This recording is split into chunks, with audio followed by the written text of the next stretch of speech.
And we're seeing it yet again, another mass shooting, this one leaving at least a dozen people dead, 13 including the shooter. Today we found data that indicates these types of tragedies are becoming more frequent.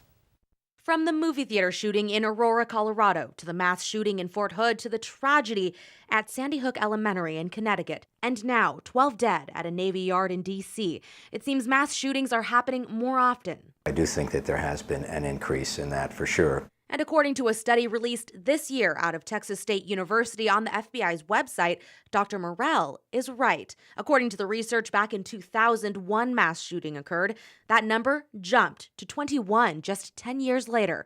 But what's behind the increase? Dr. Morell points to three ingredients that can set a mass shooting into motion. The first of those would probably be the mobility of our society. There is less community between people, there is less of a concern for individuals, so that individuals who are mentally troubled really don't have a sense that other people care. The second ingredient, exposure to violent video games. It's becoming a sort of second nature and an everyday affair to see people getting shot, killed, blown up. And in a world where access to news is just a screen tap away. People in years gone by didn't really know that there was as much going on. Now they're much more exposed to it. If you have somebody who's disenfranchised, that person can now say, oh, somebody just shot somebody. Well, if he can do it, so can I. According to Dr. Morell, the last ingredient, the most controversial, access to weapons. You've got the modeling where you've seen it on television, community doesn't care about you, and now somebody effectively puts a big gun in your hand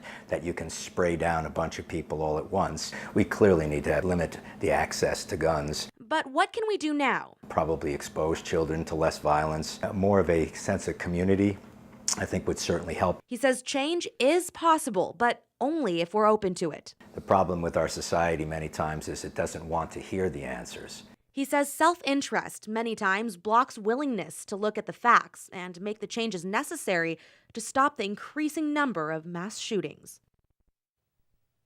Now, while the study we referenced looks at the years between 2000 and 2010, researchers say, according to their analysis, the same trend of increased mass shootings continued in 2011 and 2012.